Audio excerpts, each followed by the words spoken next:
کے پاس مفتی عصام ابن یوسف رحمتullah علیہ آئے اور کہا کہ حضرت آپ کس طرح نماز پڑھتے ہیں ذرا ہم کو بتائیں، آپ نماز کس طرح پڑھتے ہیں ہم کو بتائیں۔ دیکھیے کتنے بڑے مفتی ہیں، بہت بڑے فقیہ ہیں، وہ اپنی نماز کو درست کرنے کے لیے ایک دوسرے سے پوچھ رہے ہیں کہ آپ ہم کو بتائیں کہ آپ نماز کس طرح پڑھتے ہیں، اور ہم لوگ کچھ بھی نہیں جانتے ہیں، سورہ فاتحہ پڑھنا نہیں آتا ہے، دعائے قنوت یاد نہیں ہے، رکوع سجدہ کرنے نہیں آتا ہے، لیکن ہم کسی سے پوچھتے ہیں؟ کسی سے نہیں پوچھتے۔ اسکول میں بچے کو اب اکیڈمک ایئر کمپلیٹ ہونے والا ہے، بچے کو کون سے اسکول میں ایڈمیشن دلوانا ہے، 100 آدمیوں سے مشورہ لیں گے، اس سے پوچھیں گے، اس سے پوچھیں گے، پروفیسر سے، انجینئر سے، بڑے پڑھے لکھے سے، کوئی گورنمنٹ نوکری میں ہو، بہت تنخواہ اس کو مل رہی ہو، آپ کو یہ نوکری کیسے ملی، کیا کیا پڑھنا پڑتا ہے، 100 آدمیوں سے مشورہ کریں۔ فنا ہونے والی دنیا کے لیے سب سے معلومات حاصل کرتے ہیں، لیکن مرنے کے بعد جو زندگی آ رہی ہے اس میں جو چیز ساتھ آنے والی ہے اس کے بارے میں کوئی مشورہ نہیں کرتا۔ تو اتنے بڑے فقیہ ہو کر مفتی عصام ابن یوسف رحمتullah علیہ نے سوال کیا کہ حضرت آپ نماز کس طرح پڑھتے ہیں تو بتائیے۔ تو حضرت حاتم اصم رحمتullah علیہ نے فرمایا کہ جب تم اصرار کر رہے ہو، بار بار پوچھ رہے ہو تو بتاتا ہوں۔ تو فرماتے ہیں اذا جاء وقت الصلاۃ، جب نماز کا وقت آ جاتا ہے، قمت، تو میں کھڑا ہو جاتا ہوں، فاتوضا وضوءا ظاہرا ووضوءا باطنا، پھر میں وضو کرتا ہوں 2 طرح کا، ایک ظاہری وضو کرتا ہوں اور ایک باطنی وضو کرتا ہوں۔ مفتی عصام ابن یوسف رحمتullah علیہ نے پوچھا کہ حضرت اب تک تو ہم نے ظاہری وضو کو تو سنا ہے کہ چہرہ دھونا ہے، ہاتھ دھونا ہے، مسح کرنا ہے، پیروں کو دھونا ہے، یہ باطنی وضو کیا چیز ہے سمجھ میں نہیں آیا، آپ ہم کو سمجھائیے۔ تو حضرت حاتم اصم رحمتullah علیہ نے فرمایا اما الوضوء الظاہری، ظاہری وضو تو یہ ہے فاغسل الاعضاء بالماء، میں اپنے جسم کے اعضاء جس کو وضو میں دھونا ضروری ہے اس کو ایک چیز کے ذریعے دھو دیتا ہوں، وہ کیا ہے؟ پانی۔ پانی سے میں اچھی طرح جیسے سنت طریقے پر وضو کرنا چاہیے میں کر لیتا ہوں، اور وضو کرتے ہوئے باطنی وضو بھی کرتا ہوں، اور باطنی وضو ظاہری پاکی میں نے حاصل کر لی ہے، اب روحانی اندرونی پاکی میں حاصل کرتا ہوں 7 چیزوں کے ذریعے۔ کتنے چیزوں کے ذریعے؟ 7 چیزوں کے ذریعے۔ کیا؟ بالتوبہ، پہلی چیز کیا ہے؟ بالتوبہ، توبہ کے ذریعے۔ میں جب وضو کرتا ہوں میرے چہرے پر میں پانی ملتا ہوں، پانی ڈالتا ہوں تو چہرے سے پانی کے قطرے گرتے ہیں۔ اللہ کے رسول نے فرمایا ہے کہ جو آدمی جب بندہ وضو کرتا ہے، اللہ کے لیے وضو کرتا ہے، تو جیسے چہرے سے پانی ٹپکتا ہے تو ایک ایک قطرے سے اس کا ایک ایک گناہ ٹپکتا ہے، جھڑ جاتا ہے۔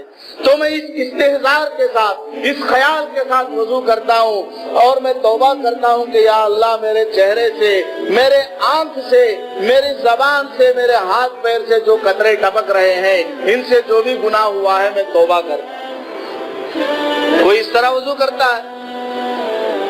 وضو کرتے ہیں تو موذن کو گالی دیں گے، دیکھو جی نالی کتنی گلیز ہے، اس کو صاف نہیں کرے، متولی کون ہے، ذمہ دار کون ہے، پانی دیکھو کیسا آ رہا ہے، ان کو گالی دینے میں لگے رہتے ہیں، اس طرح توجہ سے وضو نہیں کرتے۔ پھر فرمایا والندامہ، اور ندامت کے ساتھ، دوسری چیز کیا ہے؟ ندامت، یعنی میں اپنے آپ کو شرمندہ محسوس کرتا ہوں، اللہ کے سامنے نادم بن جاتا ہوں کہ اللہ مجھ سے جو بھی گناہ ہوا ہے اس کو معاف فرما، اب میں نادم ہوں، شرمندہ ہوں، آئندہ ایسا گناہ میں نہیں کروں گا۔ ندامت کے ساتھ وضو کرتا ہوں۔ پھر آگے فرماتے ہیں وَتَرْكِ حُبِّ الدُّنْيَا، اور دنیا کی محبت کو ترک کرنے کے ارادے سے وضو کرتا ہوں کہ دنیا فنا ہونے والی ہے، ختم ہونے والی ہے، اے اللہ میرے دل کے اندر سے دنیا کی محبت کو نکال دے۔ وَتَرْكِ حُبِّ ثَنَاءِ الْخَلْقِ، اور میں وضو کرتا ہوں اس بات کو دل میں خیال کرتے ہوئے کہ میری اس عبادت سے کوئی دوسرا آدمی میری تعریف کرے، اس کو میں چھوڑ دیتا ہوں۔ میں تو صرف اللہ کے لیے وضو کرتا ہوں، اللہ کے لیے عبادت کرتا ہوں، میرے دل میں یہ خیال آتا نہیں ہے کہ میرے اس وضو کرنے سے، نماز پڑھنے سے کوئی میری تعریف کرے گا۔ آج ہم کیا کرتے ہیں، نماز پڑھتے ہیں تو دوسروں کو دیکھتے ہیں کہ وہ مجھے دیکھ رہا ہے کہ نہیں دیکھ رہا۔ اکیلا نماز پڑھے گا تو 2 منٹ میں ختم کر دے گا، 2-4 آدمی دیکھ رہے ہو اچھا رکوع کرے گا، اچھا لمبا قیام کرے گا، دیکھ کر کے نماز سجدہ رکوع وغیرہ کرے گا۔ وہ فرماتے ہیں میں دنیا والوں کی طرف توجہ نہیں کرتا ہوں، اور آگے فرماتے ہیں وَتَرْكِ حُبِّ الرِّيَاسَةِ، اور میں اس عبادت کے ذریعے، اس وضو کے ذریعے کسی عہدے کو حاصل کرنا بھی نہیں چاہتا ہوں، اس کو بھی ترک کر دیتا ہوں۔ وَتَرْكِ الْغِلِّ، اور میں اس عبادت کے ذریعے کسی کو دھوکہ بھی نہیں دینا چاہتا ہوں، کسی کو دھوکہ بھی نہیں دینا چاہتا ہوں کہ لوگ مجھ کو نیک آدمی سمجھیں اور مجھ کو بڑا سمجھ کر دھوکے میں پڑ جائے، نہیں، میں کسی کو دھوکہ بھی نہیں دینا چاہتا ہوں۔ وَتَرْكِ الْحَسَدِ، اور میں اپنے دل سے حسد کو بھی پاک کرنے کے ارادے سے وضو کرتا ہوں۔ تو مفتی عصام ابن یوسف رحمت اللہ علیہ ہکا بکا ہو کر کے رہ جاتے ہیں کہ آپ کا وضو جب ایسا ہے تو نماز کیسی ہو؟ حضرت نماز کو بھی بیان فرمائے تو انہوں نے فرمایا میں جب نماز کا ارادہ کرتا ہوں، جب وضو ہو گیا اب نماز کو جانا ہے، ثم اذهب الى المسجد، تو میں مسجد میں جماعت کے ساتھ، نیک لوگوں کے ساتھ مل کر نماز پڑھنے کے لیے جاتا ہوں۔ فابسط الاعضاء، پھر میں اپنے جسم کے اعضاء کو بالکل چست کر لیتا ہوں کہ اللہ کی طرف میرا سر، میرا پیر، میرے ہاتھ متوجہ ہو جائے، سست نہیں رہتا کہ ڈھیلا ڈالا نماز پڑھ رہا ہے تو اس طرح سو رہا ہے، پیر ٹیڑھا ہے، کبھی کمر کو ایسا کر رہا ہے، کبھی ایسے ناٹک کر، نہیں۔ فابسط الاعضاء، میں اپنے جسم کے اعضاء کو بالکل ڈھیلا کر دیتا ہوں، اللہ کے سامنے پھیلا دیتا ہوں۔ فارى الكعبہ، اور میں نماز پڑھ کے جب نیت باندھنے لگتا ہوں تو میں یہ سمجھتا ہوں کہ میرے سامنے کعبہ ہے، میں کھڑا ہوں کسی اور جگہ، کسی مسجد میں نماز پڑھ رہا ہوں، لیکن میری توجہ اس طرف ہوتی ہے کہ میں کعبے کے سامنے کھڑا ہوں، میرے سامنے کعبۃ اللہ، اتنی توجہ کے ساتھ نماز پڑھتا ہوں۔ پھر فرماتے ہیں فَأَقُومُ بَيْنَ حَاجَتِي وَحَذَرِي، اس ارادے کے ساتھ میں کھڑا ہوتا ہوں کہ اللہ تعالیٰ مجھ کو جنت عطا فرمائے گا اور جہنم سے مجھ کو بچائے گا۔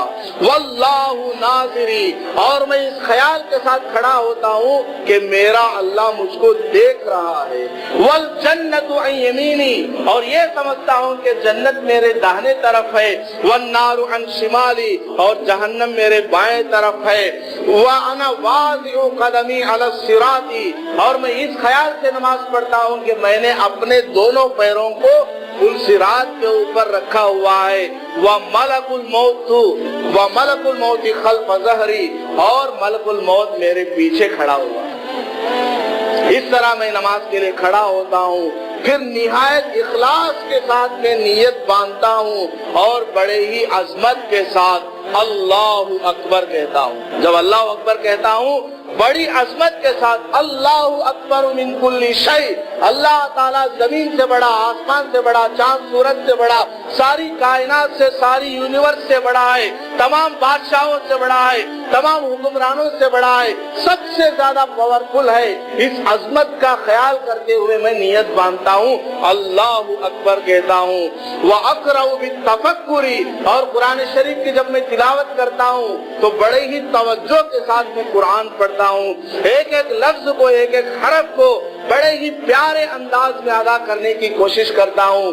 وَأَرْكَعُ بِالتَّوَاضُعِ، جب میں رکوع کرتا ہوں تو نہایت عاجزی اور انکساری کے ساتھ اللہ کے سامنے جھک جاتا ہوں۔ وَأَسْجُدُ، اور میں سجدہ کرتا ہوں تو اس کے اندر خشوع اور